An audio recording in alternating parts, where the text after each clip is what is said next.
ಬೆಳಗಾವಿ ತಾಲೂಕಿನ ಯಳ್ಳೂರಿನಲ್ಲಿ ಇವತ್ತು ಛತ್ರಪತಿ ಶಿವಾಜಿಯವರ ಮೂರ್ತಿಯನ್ನು ಪ್ರತಿಷ್ಠಾಪಿಸಲಾಯಿತು. ಕೊಲ್ಹಾಪುರದ ಯುವರಾಜ ಸಂಭಾಜಿ ರಾಜೇ ಛತ್ರಪತಿ ಈ ಮೂರ್ತಿಯನ್ನು ಲೋಕಾರ್ಪಣೆ ಮಾಡಿದರು.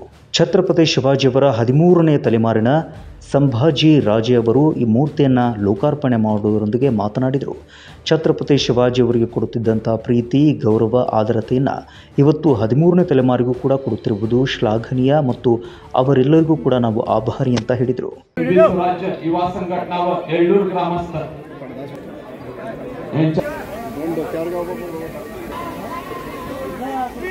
छत्रपती शिवाजी महाराज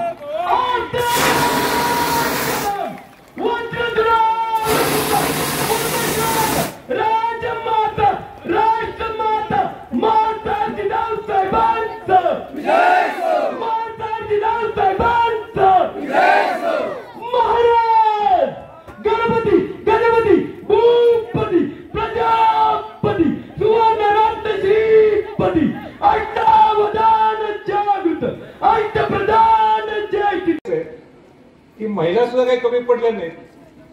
ग्रामपंचायतचे अध्यक्ष आणि बाकी सगळे इतर त्यांच्या ग्रामपंचायतचे सर्व सदस्य त्या सुद्धा ड्रेस कोड मध्ये आणि त्यांनी सुद्धा आपण दिलं की आम्ही सुद्धा तारा राणींचे वंशज आहोत. ग्रामपंचायतचे सदस्य ड्रेस कोड दिसत नाहीये. या मुलांचं मी ह्याच्यासाठी कौतुक केलं की इतका पाठपुरावा त्यांनी केला. मी मोठा नाहीये, छत्रपती संभाजीराजे ही व्यक्ती मोठी नाहीये, पण त्या घराण्यातला वंशज इथे यायला पाहिजे. मी एक नुसता माध्यम आहे. त्यांनी इतक्यापर्यंत त्यांचा पाठपुरावा होता की ते आमच्या सुविधा पत्नी सविता राजेंना सुद्धा त्यांनी संपर्क साधला आणि आम्हाला दुसरा कुठला पाहुणा नको तर संभाजीराजे पाहिजे, कारण का ते शिवाजी महाराजांचे वंशज आहेत. मी काल कोल्हापूर पासून 150 किलोमीटर लांब होतो आणि मला पुण्याला जायचं होतं. मला घरून फोन आला आणि सांगितलं कार्यक्रम चुकू तुम्हाला लवकर पुण्याला जायचंय म्हणून. अजिबात चालणार नाही. म्हणजे संविधानाचा फोन आला, डॉक्टर सर अडके सर कुठलाही वेळी कार्यक्रम चुकवायचा नाही. शिवाजी महाराजांच्या पुत्या जनावरांनी मुलांनी सगळ्याचे कष्ट घेतलेले. मी म्हणते मी दिलेला शब्द केव्हा चुकवत नाही, तरी माझा तुम्हाला सूचना आहे. म्हणून अशा पद्धतीने या मुलांचा एवढा पाठपुरावा होता, हे मला खऱ्या अर्थाने कौतुक करायचं. आणि हे शिवाजी महाराजांना अपेक्षित आहे. शिवाजी महाराजांनी स्वराज्य का निर्माण केलं, म्हणजे हिंदवी स्वराज्य संघटना आपण स्थापन केली, चांगली बाब आहे, कौतुकास्पद आहे. पण शिवाजी महाराजांनी हे स्वराज्य आपल्यासाठी का निर्माण केलं? हे स्वराज्य काय नुसतं महाराष्ट्रासाठी मर्यादित होतं का? दक्षिणेत म्हणजे जिंजी, म्हणजे तामिळनाडूमध्ये जिंजी किल्ला आहे, जिंजी म्हणतात, तिथं आता जिंजी म्हणतात. तर हा जिंजी किल्ला सुद्धा शिवाजी महाराजांनी ताब्यात घेतला तामिळनाडूमध्ये. काय दृष्टिकोन शिवाजी महाराज असतील बघा. ज्यावेळी संभाजी महाराजांना मारलं गेलं त्यावेळी मराठा औरंगजेबाला वाटलं की आता आपण सगळं ताब्यात घेतलं. त्यावेळी राजाराम महाराजांना संभाजी महाराजांचे धाकटे बंधू आणि ताराराणींचे नवरे यांना आपलं हिंदवी स्वराज्य जर चालवायचं असेल तर हा वारस हा सुरक्षित पाहिजे. म्हणून त्यावेळी राजाराम महाराजांना रायगडवरनं पलायन करावं लागलं. आपण नेहमी म्हणजे राजगड, आग्रा ते राजगड शिवाजी महाराजांचा आपण नेहमी उल्लेख केला जातो. तेवढंच महत्वाचं आहे की राजगड किल्ला ते आपली दुसरी राजधानी नंतर जी झाली त्या जिंजी किल्ल्यापर्यंत राजाराम महाराजांना जावं लागलं. आणि आपल्या दक्षिणेच्या कोपऱ्यात म्हणजे तामिळनाडूमध्ये एवढा मोठा किल्ला शिवाजी महाराजांनी तिथं उभा केला, किंबहुना त्यांच्या ताब्यात ठेवला. आणि 1689 ते 1690 ते त्याच्या पुढे 8-9 वर्ष मराठ्यांचं साम्राज्य हे जिंजी किल्ल्यातच चालू होतं. म्हणजे किती शिवाजी महाराजांचा दूरदृष्टिकोन असेल तुम्ही पण बघा. म्हणजे आपण तर बेळगावच्या सगळ्या लोकांचं मला कौतुक याच्यासाठी करायचं आहे की तुम्ही खऱ्या अर्थाने शिवाजी महाराजांचा आचार विचार जीवन ठेवलं नाही. जे नुसतं महाराष्ट्रापुरतं शिवाजी महाराज मर्यादित नाहीये, ते तामिळनाडू पर्यंत गेलेले, वरतलं गेले. तुम्ही दक्षिणेचं मी तुम्हाला मुद्दाम सांगायला लागलो. तिथं वेल्लोर, आज तुमच्या गावाचं तुम्ही म्हटलं आमच्या गावासारखं कुठलंच नाही, पण तिथं सुद्धा शिवाजी महाराजांनी दुसरा किल्ला ताब्यात घेतला होता, तो म्हणजे वेल्लोर.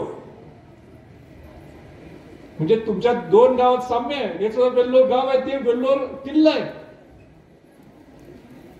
म्हणजे तुमच्या गावात आणि शिवाजी महाराजांनी ताब्यात घेतलेल्या किल्ल्यामध्ये किती साम्यता आहे, तुमच्या विचारामध्ये साम्यता आहे.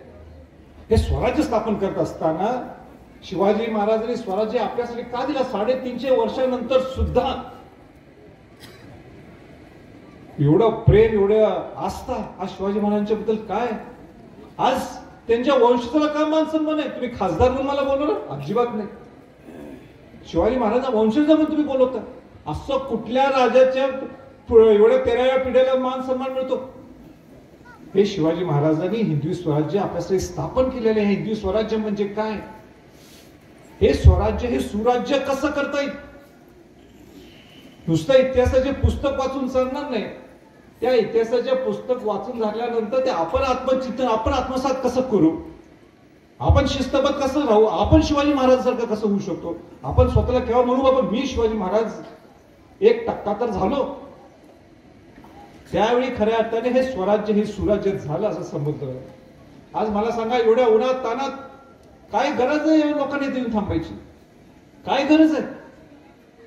एवढा विचार हा शिवाजी महाराजांनी जो पेरलाय आपल्यात, ही खऱ्या अर्थाने मग ते कशाही पद्धतीचं तुम्ही स्वराज्य बघा, त्यांचं ऍडमिनिस्ट्रेशन घ्या, वॉरफेअर स्ट्रॅटेजी घ्या, गनिमी कावाची स्ट्रॅटेजी असेल, त्यांची जलनीती असेल, त्यांनी शेतकऱ्यांसाठी दिलेलं संरक्षण असेल, मावळ्यांना दिलेली ताकद असेल,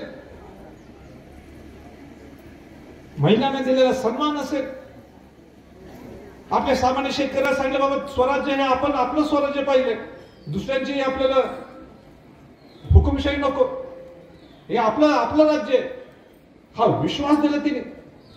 सामान्य शेतकरी हा झाला मावळा. जे एक गोष्ट अशी नाही शिवाजी महाराजांच्या पूर्ण कार्यपद्धतीत तिथं आपण सांगू शकतो की इथं शिवाजी महाराजांनी हात लावला नाही. आणि सगळ्यात काय आपण घ्यायचं शिवाजी महाराजांचा तो म्हणजे स्वाभिमान. मगाशी मला वाटतं सूत्रसंचलन करत असताना सांगितलं आपलं गाव एलोर गाव आहे, स्वाभिमानी गाव आहे. जो सर स्वाभिमान हा शब्द जर कोणी आपल्याला दिला असेल तो शिवाजी महाराजांनी दिला. जे औरंगजेबला असं हुडून लावलं त्यांनी ते. अरे औरंगजेब एवढा मोठा तो बादशाह, आज सुद्धा आपण स्वाभिमानाने का राहतो? ಇನ್ನು ಡಾಕ್ಟರ್ ಅಮರ್ ಅಡ್ಕೆ ಅವರು ಈ ಸಂದರ್ಭದಲ್ಲಿ ಉಪನ್ಯಾಸವನ್ನು ನೀಡಿದರು. ಎಳ್ಳೂರಿನ ಪ್ರತಿಯೊಂದು ಮನೆಯಲ್ಲೂ ಕೂಡ ಶಿವಾಜಿಯವರ ಗುಣಗಳನ್ನು ಕಾಣಬಹುದು.